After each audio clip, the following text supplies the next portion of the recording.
자, 우리 옆에 분들 한번 인사하실까요? 하나님이 당신을 사랑하십니다. 한 번 더요. 하나님이 당신을 포기하지 않으십니다. 할렐루야. 자, 오늘은 말씀을 믿고 돌아갈 때 기적이 시작된다는 제목으로 말씀의 은혜를 나누고자 해요. 예수님께서 사마리아에서 갈릴리로 이동하시는데 갈릴리에서는 물이 포도주로 변한 사건, 기적이 있었죠. 근데 오늘 말씀도 읽어보니까 기적이 일어나요. 우리는 이런 기적에 대한 이야기를 듣다 보면은요, 나도 상상해요. 내 문제도 이렇게 해결됐으면 좋겠다. 나에게도 어떤 보여지는 어떤 확신한 어떤 부분이 있었으면 좋겠다라는 생각들을 하게 됩니다. 그래서 우리는 이렇게 기도하죠. 하나님, 좀 보여주세요. 좀 들려주세요. 기도하죠. 자, 이 마음이 잘못된 건 아닌데 오늘 본문 말씀이 저와 여러분들에게 아주 중요한 질문을 던집니다. 뭐냐면 아무것도 안 보이는 상태에서도 아무것도 들리지 않는 상황 속에서도 오직 하나님의 말씀 하나 믿고 갈 수 있느냐 하는 거예요. 오늘 말씀에 한 아버지의 아들이 죽어가고 있었어요. 예수님께 찾아와서 애타게 붙잡습니다. 매달려요.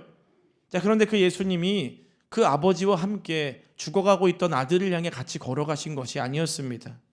믿음의 길을 먼저 가게 하시는 거예요. 기적은 눈으로 확인한 다음에 시작되는 게 아닙니다. 말씀을 붙들고 돌아서는 순간부터 기적이 되는 거예요.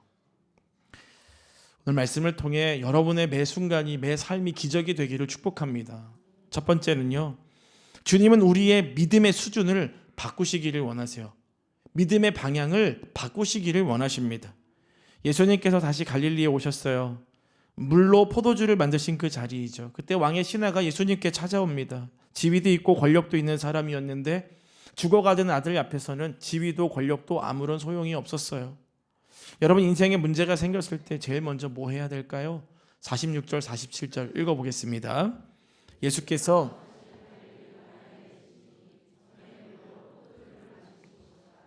왕의 신하가 있어 그의 아들이 가버나움에서 병들었더니 그가 예수께서 유대로부터 갈릴리로 오셨다는 것을 듣고 가서 청하되 내려오셔서 내 아들의 병을 고쳐주소서 하니 그가 거의 죽게 되었음이라. 아멘. 문제가 생겼을 때 어떻게 해야 되는가? 두 가지를 말씀드려요. 첫 번째는 잘 들어야 돼요. 뭘 들어야 될까요? 세상의 이야기요? 세상의 어떤 정보요?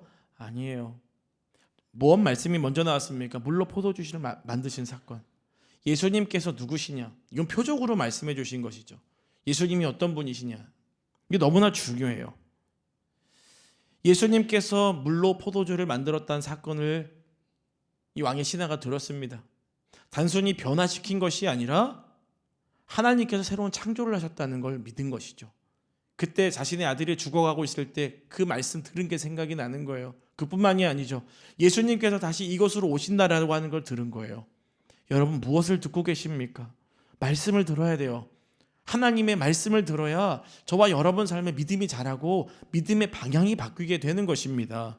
로마서 10장 17절 읽어봅니다. 그러므로 믿음은 들음에서 나며 들음은 그리스도의 말씀으로 말미암았느니라. 아멘. 여러분, 말씀을 듣고 믿음이 굳건해지시기를 축복합니다. 두 번째는요, 듣고 가만히 있으면 안 돼요. 들었으면 행동해야 됩니다. 왕의 신하에게는 아들을 고치고자 하는 간절한 마음이 있었어요. 그러니까 누구에게로 가요? 예수님께로 가는 거예요. 아무리 예수님이 능력이 많고 물로 포도주를 만들고 수많은 기적들을 이루셨다라고 해도요, 내가 안 가면 그 은혜가 내게 없는 거예요. 저희가 이번 태국 갔는데 선교사님이 두리안을 사다 주셨어요. 많은 이들이 냄새를 맡고 깜짝 놀랐죠. 근데 복음의 소식이 들리는 거예요. 맛있다. 수많은 냄새 속에 힘들어 했지만 맛을 보더니 이들이 은혜를 누리는 거죠. 이렇게 맛있을 줄이야. 여러분, 우리가 어떤 말 듣고 그냥 그렇구나 라고 한다면 그 은혜를 우리가 누리지를 못하는 거예요. 말씀이 들려졌다면 하나님 앞에 나아가는 믿음의 행동도 여러분들에게 있기를 축복합니다. 아이 아버지가 예수님께 가서 내 아이가 죽어갑니다라고 말을 해요. 근데 예수님이 그 아버지를 냉정하게 밀어내진 않지만 좀 중요한 말씀을 하나 하십니다. 48절 읽어봅니다. 예수께서 이르시되 너희는 표적과 기사를 보지 못하면 도무지 믿지 아니하리라. 아멘. 냉정한 거절 같지만 그렇지는 않아요. 믿음의 방향을 좀 바꾸라는 거예요. 야, 너네는 봐야 믿지. 너네는 뭐야 확실해야 믿지. 근데 그게 아니야. 믿음은 방향이야 라고 말씀하시는 거예요. 너가 지금은 문제 때문에 나를 찾아왔지만 나는 너가 상황이 아니라 하나님을, 그 말씀의 능력을 붙들기를 바래 라고 하는 예수님의 메시지인 것이죠. 이 장면은 광야의 이스라엘 백성들을 떠올리게 합니다. 그들은 만나를 먹었어요. 늘 기적을 아침마다 경험했거든요. 근데 어떤 얘기를 합니까? 물이 안 보이니까 원망하고요. 고기가 눈앞에 없으니까 원망했던 거예요. 하나님은 기적을 주셨지만 동시에 그들의 믿음이 보이는 신앙이 머무른 것 때문에 막 가슴 아파하셨어요. 왜 보이는 것만 집중하냐는 거죠. 주님은 저와 여러분들의 이 절박한 기도, 삶의 기도가 있죠. 외면하지 않으십니다. 하지만 거기서 멈추게 하지 않으시고 더 깊은 믿음으로 이끌어 가시는 거예요. 우리가 대부분 기도하는 건 문제 때문에 기도하죠. 이 문제 없어지길 원하고 이 문제 해결되길 바라는 마음으로 기도합니다. 아픔이 있기 때문에 하나님을 찾고 막다른 골목에 와서야 무릎을 꿇습니다.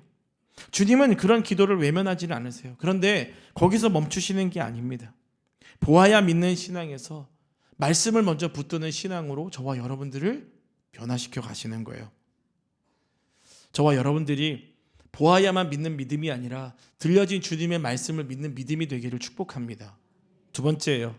말씀만 붙들고 돌아서면은요, 믿음은 기적이 돼요. 그런 믿음이 여러분의 것이 되기를 축복합니다. 예수님께서는 너는 봐야만 믿지 라고 하는 그런 불신의 마음을 공개적으로 얘기를 하셨어요. 그런데 그는 예수님 말씀에 전혀 아랑곳하지 않고 이렇게 말합니다. 49절이요. 읽어보겠습니다. 신하가 이르되 주여 내 아이가 죽기 전에 내려오소서. 아멘. 자신의 기도 제목 앞에 지위도 없고요, 왕의 신하라고 하는 것도 없어요. 오직 아버지의 마음을 가지고 아들을 위해 예수님 앞에 나아가 기도합니다. 아버지의 겸손한 간청을 들으셨을까요? 예수님이 이렇게 말씀하십니다. 우리 50절 상반절 읽어봅니다. 예수께서 이르시되 가라 네 아들이 살아있다 하시니. 아멘. 아니 뭐 어떻게 됐다 저렇게 됐다 상황 설명도 없으세요. 그저 그냥 한마디 하시는 거죠. 네 아들 살아있다. 이 왕의 신하가 뭘 원했을까요? 자기가 이렇게 간청하면 예수님이 야 너희 집에 가보자. 너의 아이 상태 좀 보자. 내가 가서 기도해 줄게. 뭐 이런 것들을 기대하지 않았을까요? 예수님은 같이 가지 않으셨어요. 눈에 보이는 어떠한 행동도 하지 않았습니다. 오직 말씀 한마디만 했어요. 네 아들이 살아있다. 자, 여기서 이제 신하는 선택해야죠. 더 예수님을 붙잡고 끌어서 우리 집으로 모시고 가야 되는가? 아니면 예수님이 하신 그 말씀만 믿고 집으로 돌아가야 되는가? 선택해야 돼요. 자, 한번 선택을 볼게요. 자, 50절 하반절 읽어봅니다. 그 사람이 예수께서 하신 말씀을 믿고 가더니. 아멘. 이게 중요한 거예요. 아무것도 변하지 않았어요. 아들의 상태가 어떤지도 몰라요. 요즘 같으면 전화해 봤겠죠. 아들 어떻게 됐어? 나았습니다. 오케이. 예수님 저 집에 갈게요. 요즘엔 그럴 수 있지만 당시에는 그럴 수가 없었다는 거예요. 아무것도 변하지 않았지만 그는 상황보다 말씀을 더 붙잡는 선택을 하게 됩니다. 믿음은 감정이 아니라 방향의 전환이에요. 따라해볼까요? 믿음은 방향의 전환이다. 감정에 매달리고 감정에 쏟아지는 것이 아니라 방향을 바꾸는 거예요. 말씀을 듣고도 그대로 서 있으면 믿음이 아닙니다. 말씀을 받고 말씀을 붙잡고 믿음으로 가는 거예요. 오늘도 하나님은 저와 여러분들에게 말씀하십니다. 가라. 두려워하지 말아라. 내가 너와 함께 하겠다. 주님이 말씀하시니 듣고 믿음으로 나아가시기를 축복합니다. 이 장면은 베드로가 물 위를 걸은 사건과 닮아 있어요. 물결이 잠잠해진 후에 걸은 게 아닙니다. 폭풍 속에서 예수님이 말씀하셨죠. 오라. 풍랑을 잠잠케 하시고 오라고 하지 않았어요. 무트로 배를 옮기시고 오라고 하지 않으셨어요. 마태복음 14장 29절 읽어보겠습니다. 오라 하시니 베드로가 배에서 내려 물 위로 걸어서 예수께로 가되. 아멘. 어떻게 갔습니까? 말씀 하나 믿고 간 거예요. 주님이 오라 하시니 간 거예요. 말씀을 붙드는 순간 믿음은 기적이 됩니다. 마지막 세 번째예요. 우리는 나중에 확인하지만 하나님은 그 순간에 일하고 계십니다. 왕의 시대가 믿음으로 발걸음을 움직였어요. 믿음의 발걸음을 가지고 걸어가는 중간에 증인들의 고백이 선포가 됩니다. 51절인데 읽어볼까요? 내려가는 길에서 그 종들이 오다가 만나서 아이가 살아있다 하거늘. 아멘. 믿음으로 갔어요. 얼마나 궁금했겠습니까? 우리 아이가 나았을까? 살았을까? 얼마나 많이 궁금했겠어요. 그러면 신하들을 통해서 아이가 나았다, 살았다는 이야기를 들었는데 중요한 거죠. 우리는 좀 한 번씩 묻고 가야 되잖아요. 언제 나았을까? 정말 예수님이 말씀하셨을 때 나았을까? 아니면 그냥 자연적으로 나았을까? 한번 볼까요? 52절 읽어봅니다. 그 낫기 시작한 때를 물은즉 어제 7시에 열기가 떨어졌나이다 하는지라. 아멘. 그 순간이 언젠가 예수님이 네 아들 살았다 라고 말씀한 그 시간에 아들이 나온 거예요. 중요한 게 이거죠. 그는 아직 집에 도착하지 않았습니다. 아직 보지 않았습니다. 그러나 그가 믿음으로 돌아선 순간 하나님이 이미 일하고 계셨다는 걸 발견한 거예요. 저와 여러분들도 마찬가지죠. 보이는 상황이 여전히 문제투성이지만 믿음을 가지고 삶을 향해 나아갈 때 우리 하나님께서 이미 일하고 계심을 믿으시길 바랍니다. 여기 와서 기도하고 집으로 삶으로 나아가신다면 그렇게 믿음으로 살아가세요. 여전히 내가 붙잡고 끙끙대고 살아가지 마시고 모든 걸 주님께 맡겨드리고 주님이 일하심을 기대하고 소망하시기를 축복합니다. 믿음은 기적을 만든 후에 생기는 게 아닙니다. 믿음이 먼저 서고 기적이 나중에 드러나는 거예요. 자, 이 믿음은 한 사람으로 끝나지 않아요. 마지막 53절 말씀 읽어봅니다. 그의 아버지가 예수께서 네 아들이 살아있다 말씀하신 그때인 줄 알고 자기와 그 온 집안이 다 믿으니라. 아멘. 자, 그전에는 뭘 믿고 갔어요? 아들이 살아있다는 믿음만 가지고 갔어요. 그런데 아들이 살아있다는 걸 경험하게 되니까 그 다음에 뭘 믿은 거예요? 누굴 믿었어요? 예수님을 믿은 거예요. 예수님이 하신 말씀, 이 표적이 누구를 가리킵니까? 예수님께서 이 땅에 오신 메시아라는 걸 알려주는 거죠. 저와 여러분들은 기적에만 초점을 맞추면 안 되는 것입니다. 예수가 누구시냐? 예수가 내 삶에 어떤 의미가 있느냐? 우리가 예수를 위해 어떤 삶을 살아가야 되느냐? 이것이 중요한 것이죠. 더 중요한 것, 한 사람이 그렇게 믿음을 갖게 되니까 죽어가던 아들이 살아나게 되고요. 더 중요한 것, 온 가족이 다 예수를 믿게 되는 거예요. 할렐루야. 자, 그러면 누가 중요할까요? 한 사람이 중요합니다. 그 한 사람이 누구입니까? 여러분이에요. 여러분 한 사람이 중요합니다. 여러분이 믿음을 가지고 살아갈 때 여러분 삶뿐만 아니라 여러분 공동체와 여러분 살아가는 모든 환경 속에서 하나님께서 놀라운 일들을 이루실 줄 믿으시길 바랍니다. 보이는 상황에 압도되지 마세요. 믿음으로 여러분의 삶을 살아내시기를 바랍니다. 말씀을 맺겠습니다. 여전히 우리는 눈으로 보고 싶은 기도가 있죠. 하나님이 응답해 주시기를 바라는, 이 정도 기도했으면 응답돼야 하는데 벌써 몇 해 동안 기도했는데 하나님 응답 주셔야 되는데, 눈에 보여야 되는 것들이 있습니다. 꼭 이스라엘 백성들이 여리고성 무너뜨릴 때 하루에 한 바퀴씩 도는 것 같아요. 한 바퀴 돌고 나면 다음 날 가서 좀 만져보고 싶은 거예요. 좀 말랑말랑해졌나? 무너지나? 어디 금간데 없나? 하루 이틀은 그럴 수 있어요. 3일, 4일, 5일쯤 되면 좀 무너질 김이라도 보여야 되잖아요. 혹시 우리가 그런 믿음을 갖고 있지는 않느냐는 겁니다.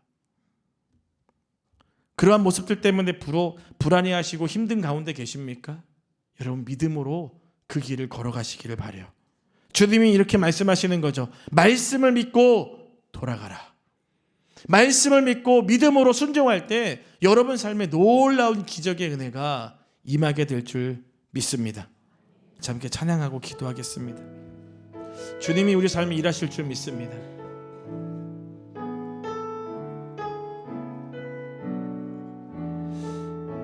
의지했던 모든 것, 의지했던 모든 것 변해가고 억울한 마음은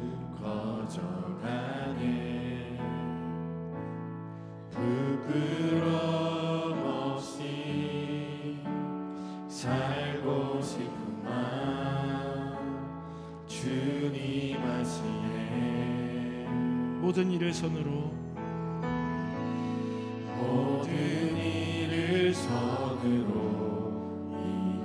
이겨내고 죄의 유혹을 따르지 않네. 나를 구원하신 영원한 그 사랑, 그 신은혜 날 붙드시네. 주어진 내 삶이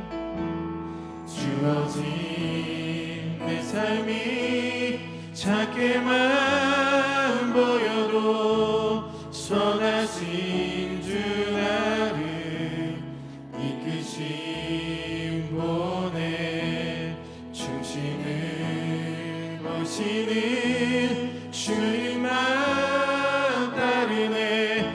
날 택하신 주만 의지해. 보이는 상황에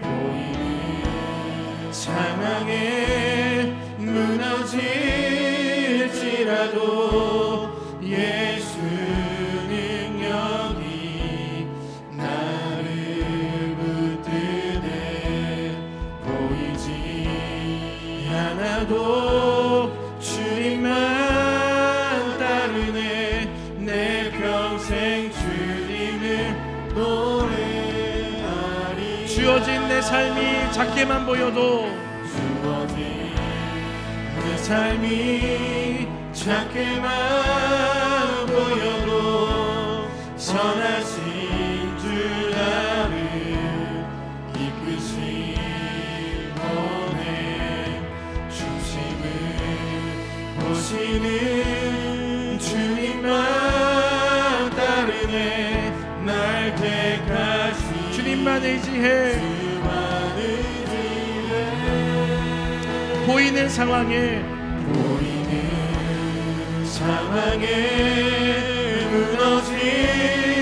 무너질지라도 예수 능력이 나를 붙드네. 보이지 않아도 주님만 따르네. 내 평생 주님을 노래하리라. 하나님, 오늘 우리가 말씀을 붙들게 하시니 감사를 드립니다.